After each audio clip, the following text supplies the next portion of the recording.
अस्सलामुअलैकुम व्यूवर्स, उम्मीद करता हूँ कि आप खैर वाफियत से होंगे। जिन्होंने मेरा चैनल सब्सक्राइब नहीं किया वो प्लीज़ मेरे चैनल को सब्सक्राइब कर लें और नोटिफिकेशंस के लिए बेल आइकन पे क्लिक कर दें। सो व्यूवर्स, आज की मेरी वीडियो है उन स्टूडेंट्स के लिए जो कि अभी जिन्होंने एफएससी के एग्ज़ाम्स दिए होंगे और अब वो रिज़ल्ट का वेट कर रहे हैं, या जिन्होंने next year final second year का एग्ज़ाम देना है और वो फिर उन्होंने डिसाइड करना होगा कि उन्होंने कौन से प्रोफेशन में जाना है। तो आज का जो मेरा ये वीडियो है वो बनाने का मकसद ये है कि मैं थोड़ा सा उनको बता सकूं कि पाकिस्तान में इस वक्त कौन से प्रोफेशंस ऐसे हैं जो डिमांड में हैं और आपने कौन से प्रोफेशंस की तरफ जाना चाहिए आपको। सो वीडियो ज़रूर देखिएगा और अगर आपको वीडियो अच्छी लगे तो प्लीज़ लाइक और कमेंट कीजिएगा। सबसे पहले तो जब when it comes to your profession या सिलेक्शन ऑफ योर करियर, तो आपको हमेशा एक चीज़ याद रखनी चाहिए और ये बात पेरेंट्स के लिए भी है कि कभी भी आप जो है वो अपनी मर्ज़ी को इन्फोर्स ना करें अपने बच्चों के ऊपर। उसका रीज़न ये है कि देखें, अगर आप चाहते हैं कि आपका बच्चा, बेटा या बेटी आपका जो है वो डॉक्टर बने, ठीक है, आपकी ये ख्वाहिश होगी, लेकिन हो सकता है उसकी ख्वाहिश ये ना हो। Probably he wants to be something else. So आप इन्फोर्स कर देंगे, हो सकता है वो मेडिसिन पढ़ भी ले, हो सकता है वो डॉक्टर बन भी जाए, लेकिन when it comes to the personal satisfaction, वो उसको पर्सनल सेटिस्फेक्शन नहीं मिलने वाली। तो इसलिए कभी भी जब भी कभी करियर सिलेक्शन की बात हो या प्रोफेशन सिलेक्शन की बात हो, तो पेरेंट्स को भी ये सोचना चाहिए कि वो अपनी मर्ज़ी इन्फोर्स ना करें। मतलब इम्पोज करने से कोई फ़ायदा नहीं होगा। आप उनको डिसाइड, लेट देम डिसाइड कि what they actually want to do in their lives. So ये मेरी पेरेंट्स को एडवाइस है। बाकी स्टूडेंट्स को ये एडवाइस है कि देखें, आप जब जिस वक्त एफएससी तक आपने ऑलमोस्ट 12 साल पढ़ लिया होता है, ठीक है, तो आपको 12 साल में आपका अपना आइडिया हो जाता है कि आपका कौन से स्ट्रॉन्ग एरिया है, आपकी स्ट्रेंथ क्या है, आपकी वीकनेस क्या है। उसकी बेसिस पे आप डिसाइड करें कि मैंने कौन सा प्रोफेशन चूज़ करना है। आई मीन, सब अगर किसी को लगता है कि वो उसका दिमाग मैथ्स की साइड पे बहुत चलता है, ठीक है, तो probably he should go for the accounting और फाइनेंस, उस तरफ जाना चाहिए। अगर उसको लगता है कि नहीं यार, मेरा दिमाग ज़्यादा जो है ना वो कोडिंग और सॉफ्टवेयर डेवलपमेंट या कंप्यूटर साइंस, इस तरह के सब्जेक्ट्स में वो ज़्यादा अच्छा है, उसको चाहिए कि वो फिर आईटी सेक्टर की तरफ देखे। वो कंप्यूटर साइंस में मैं आपको डिटेल्स में बताऊंगा कि कौन कौन से प्रोफेशंस हैं अवेलेबल पाकिस्तान में और कौन से आपको चूज़ करने चाहिए। इसी तरह अगर किसी को लगता है कि यार उसका बॉटनी, जोलॉजी और इन चीज़ों में ज़्यादा इंटरेस्ट है, तो वो उसको डायसेक्शंस करने का बहुत शौक है, तो वो ठीक है, वो मेडिसिन में जाए, वो एमबीबीएस करे। इसी तरह अगर किसी को जो है वो इंडस्ट्रियल इंजीनियरिंग की तरफ उसका ज़्यादा दिमाग है और वो उसकी ज़्यादा, उसको उस डोमेन में उसको लगता है कि यार वो मेरा कंफर्ट जोन है या वहाँ पे मैं एक्सेल कर सकता हूँ, सो उस बेसिस पे आप करियर सिलेक्शन करें। करियर सिलेक्शन हमेशा अपनी स्ट्रेंथ और अपनी वीकनेसेस देख के करें, ठीक है। तो ये पहला पॉइंट तो आपने ये कंसीडर करना है कि आपने एनालाइज करना है, आपने खुद सोचना है कि यार what exactly I want from my life, I mean where do you want to see yourself. उसकी बेसिस पे आप करियर सिलेक्शन करें या प्रोफेशन सेलेक्ट करें कि मैंने कौन से प्रोफेशन में जाना चाहिए। अब आ गई बात कि कौन से प्रोफेशंस ऐसे हैं जो अभी पाकिस्तान में इन डिमांड है। तो करंट सिनेरियो की अगर मैं बात करूं, तो एक दो, मतलब दो तो ऐसे हैं जो हमेशा से इन डिमांड रहे हैं। आई मीन डॉक्टर्स और इंजीनियर्स। वो कन्वेंशनल, एक तो हमारे पाकिस्तान में एक वो जो सोच बनी हुई ना, कि बस ये डॉक्टर बनाना है या इंजीनियर बनाना है, तो वो तो एक तो है ही है। लेकिन उसका मैं आपको बता दूं कि उसमें भी अगर आप when it comes to engineering, so engineering में काफ़ी डोमेन जो है ना वो बहुत लिमिटेड होता जा रहा है। मैं because I am from telco industry, और I am working with one of the biggest telco in the world. मुझे पता है कि टेलीकॉम इंडस्ट्री में अभी इस वक्त क्या सिचुएशन है। आज से 20 साल पहले अगर कोई, या 15 साल पहले मुझसे अगर कोई पूछता कि उसको टेलीकॉम सेक्टर में आना चाहिए, टेलीकम्युनिकेशन में इंजीनियरिंग करनी चाहिए या इलेक्ट्रॉनिक्स में इंजीनियरिंग करनी चाहिए, तो प्रॉब्ली आई वुड से कि यार श्योर करनी चाहिए। बट जिस तरह की सिचुएशन अभी ग्लोबली भी, और क्योंकि मैं मार्केट एरिया मिडल ईस्ट में भी काम करता रहा हूँ, इधर उधर बहुत जगहों पे काम किया मैंने, और वैसे भी मतलब ग्लोबली प्रोजेक्ट्स पे इन्वॉल्व हूँ, तो मुझे पता है कि इंजीनियरिंग जो specially when it comes to telecommunication, बहुत लिमिटेड स्कोप होता जा रहा है, बिकॉज ऑफ शोरिंग मॉडल आ गए हैं, आप रिसोर्सेज कहीं और होस्टेड हैं, काम वो किसी और कंट्री के लिए कर लेती हैं और रिमोटली। सो उसका स्कोप बहुत लिमिटेड होता जा रहा है।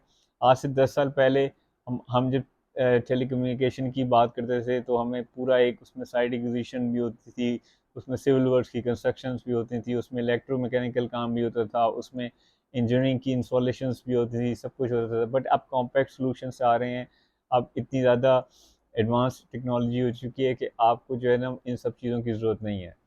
सॉरी।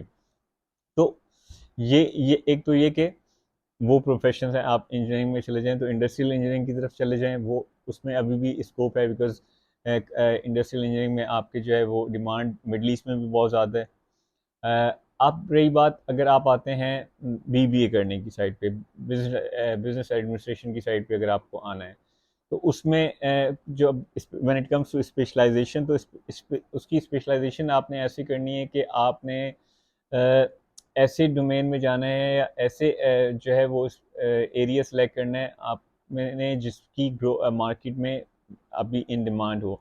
लाइक अगर आप एचआरएम में करने जाते हैं, ह्यूमन रिसोर्स मैनेजमेंट में, सो ह्यूमन रिसोर्स मैनेजमेंट में ऑलरेडी आपका रिसोर्स पूल जो पाकिस्तान में अवेलेबल है वो बहुत ज़्यादा है, ठीक है, और आपका कंपटीशन ज़्यादा होगा फिर, बिकॉज ऑलरेडी इतनी रिसोर्सेज मार्केट में अवेलेबल हैं। तो ये चीज़ आपने ध्यान रखनी है कि जब आप बीबीए अगर कर रहे हैं, बिजनेस एडमिनिस्ट्रेशन की तरफ जाते हैं, तो आप ये देख के जाएं कि कौन सी इसमें मैंने स्पेशलाइजेशन करनी है। लाइक ठीक है, आगे जाके मैंने फिर सप्लाई चेन मैनेजमेंट में जाना है, या मैंने फाइनेंस में करना है, या मैंने मार्केटिंग एंड सेल्स में करना है, तो वो डिपेंड करता है। और ये ऐसे एरियाज़ हैं जिनमें आप हमेशा जो है वो अपॉर्चुनिटीज़ आती रहती हैं। अगर आप फाइनेंस की बात करें तो फाइनेंस में भी, ऑल दो फाइनेंस जितनी भी मल्टानेशनल्स, बिकॉज जितनी मैं बड़े मल्टानेशनल्स को जानता हूँ, उनमें फाइनेंस, एडमिनिस्ट्रेशन, एचआर ये सपोर्ट फंक्शंस होते हैं, ये कोर फंक्शंस नहीं होते उनके। तो उसके बावजूद उसमें काफ़ी ज़्यादा आपको अपॉर्चुनिटीज़ मिलती रहती हैं। जब उसमें भी, बट एक चीज़ का आपने हमेशा ध्यान रखना है कि अगर आप बिजनेस एडमिनिस्ट्रेशन की तरफ जाते हैं और उसमें आप जब स्पेशलाइजेशन के लिए सोचते हैं, तो ये सोचें कि आप ऐसी डोमेन में जाएं या फील्ड में जाएं जो रिस्ट्रिक्ट ना कर रहे हो, आप अपने आप को कन्फाइन ना कर रहे हो किसी एक स्पेसिफिक जॉब रोल पे या स्पेसिफिक जॉब डिस्क्रिप्शन पे। मतलब अब इसकी एग्जांपल मैं सिंप्लीफाई करके ऐसे दे सकता हूँ कि आप अगर बात करें कि मार्केटिंग, अब मार्केटिंग में अगर करते हैं तो मार्केटिंग में आप अगर ऑब्वियसली आप फिर जो है वो टेक्निकल टीम के साथ भी इन्वॉल्व होते हैं, आप कमर्शियल टीम के साथ भी होते हैं, आप बिजनेस कंट्रोल के साथ भी इन्वॉल्व होते हैं, तो आपके एरिया ऑफ एक्सपर्टीज़ या नॉलेज आपकी बढ़ती रहती है। तो आपको प्रोडक्ट नॉलेज भी होती है, आपको जो है वो इसके अलावा मार्केटिंग तो ऑब्वियसली आपका कोर एक्सपर्टीज़ है। तो आपको स्विच करना, जस्ट इन केस अगर आपको फ्यूचर में स्विच करना पड़ जाए अगर, तो आप स्विच आराम से कर सकते हैं। अब अगर एचआरएम का बंदा होगा, ह्यूमन रिसोर्स मैनेजमेंट का सॉरी, तो वो उसके लिए बहुत मुश्किल होगा कि वो फिर इन चीज़ों में इन्वॉल्व हो सके। तो उस चीज़ को भी आपने दिमाग में रखना है कि आप ऐसी फील्ड में स्पेशलाइजेशन करें जिसमें आपको लगता हो कि यार मैं अगर ये कन्फाइन नहीं हो रहा, इसका ब्रॉडर जो है ना वो स्पेक्ट्रम है, या होराइजन इसका ब्रॉडर है जो इन टर्म्स ऑफ अपॉर्चुनिटीज़। सो अच्छा, उसके बाद अगर आप नंबर्स में अच्छे हैं, आप कैलकुलेशंस और ये वो बचपन से ही आपको कैलकुलेटर पे हाथ चलाने का शौक़ है, ये आपको नंबर्स बहुत आसानी से समझ आते हैं, तो आई वुड सजेस्ट कि आप you should go for this ACC और सीए, अकाउंटेंसी, बिकॉज ये हमेशा से इनकी डिमांड रहती है और ये मोस्ट हाईली पेड प्रोफेशन है चार्टर्ड अकाउंटेंट्स का, ये मिडल ईस्ट में भी और पाकिस्तान में भी। बिकॉज आपके जो कम से कम जो आपको पोजीशन जो ऑफर होती है वो फाइनेंशियल एनालिस्ट की होती है, और उसके बाद फिर आप you can further accelerate up to you CFO level. And so आप ये देख लें कि इसमें ये लेकिन इसमें मेहनत बहुत ज़्यादा है। आपको ACCA कंपैरेटिवली आसान है CA से। CA by the way different standard है, ACCA यूके का स्टैंडर्ड है। सो ACCA की थोड़ा सा कंपैरेटिवली आसान है, बट अगेन उसमें उसकी सर्टेन कंट्रीज़ में सीए की रिक्वायरमेंट होती है, सर्टेन कंट्रीज़ में एसीसीए की रिक्वायरमेंट होती है। सो बट ये कि आपको अगर नंबर्स में अच्छे हैं तो आपको फिर इस फील्ड में आना चाहिए। बाकी सबसे जो आजकल जो एक और नई फील्ड है वो है रोबोटिक्स और आर्टिफिशियल इंटेलिजेंस। रोबोटिक्स का ये होता है कि रोबोटिक्स में आपके जो है, क्योंकि अब जो मैन्युफैक्चरिंग इंडस्ट्री है उसमें आपकी आप देख लें कि वो जो जो उनकी प्रोडक्शन प्लांट्स हैं और वो सब, उनमें रोबोटिक्स का बहुत ज़्यादा यूज़ हो रहा है। प्लस इसके अलावा भी इन्हांसमेंट इतनी ज़्यादा हो रही है, इंटरनेट ऑफ थिंग्स आ रही हैं, उसके अलावा जो बहुत सारी टेक्नोलॉजी इतनी एडवांस हो गई है कि आपका आर्टिफिशियल इंटेलिजेंस और रोबोटिक्स एक ऐसा सेगमेंट है जहाँ पे आप बहुत ज़्यादा एक तो रिसोर्सेज बहुत कम हैं और आगे जाके उसका स्कोप बहुत ज़्यादा होने वाला है, तो आप वो उसमें भी जा सकते हैं। फिर उसके बाद अगर आप बात करते हैं कंप्यूटर साइड पे, तो आप ऑब्वियसली आईटी सिक्योरिटी, बिकॉज जितना ज़्यादा आईटी आई मीन डिजिटलाइजेशन हो रही है, इतनी ज़्यादा आपको जितना ज़्यादा आईटी नेट जो इंफ्रास्ट्रक्चर है वो बढ़ता जा रहा है, उतना आईटी सिक्योरिटी जो है भी वो भी ज़रूरी होती जा रही है। अब तो एथिकल हैकिंग भी कोर्सेज ऑफर करते हैं, काफ़ी सारे इंस्टीट्यूट्स, और इस तरह की इंटरनेट सिक्योरिटी सिस्को की सर्टिफिकेशंस हैं। उसके बाद आप बाकी और चीज़ें जो जेनिपर सिस्को इनकी सर्टिफिकेशंस, तो आईटी सिक्योरिटी एक पार्ट है, प्लस डाटा एनालिसिस, या जिसको हम नॉर्मली बोलते हैं डाटा साइंटिस्ट।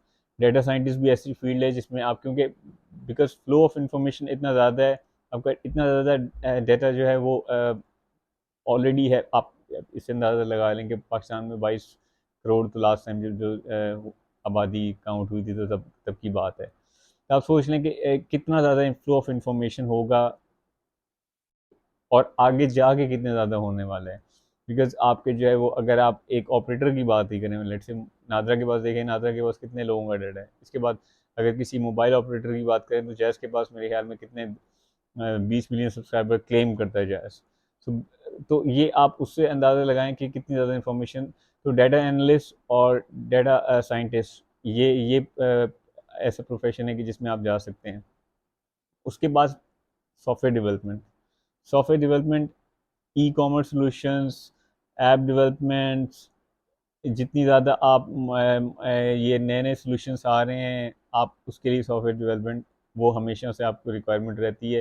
प्लस पाकिस्तान में क्योंकि आईटी सेक्टर को गवर्नमेंट भी सपोर्ट कर रही है, सो आप जो है वो सॉफ्टवेयर हाउसेज में देख रहे होंगे कि सॉफ्टवेयर हाउसेज में जो सॉफ्टवेयर डेवलपर्स हैं वो बैठ के पूरी दुनिया से जो है वो वहाँ के उनके लिए वहाँ पे बैठ के वो बनाते हैं सॉफ्टवेयर।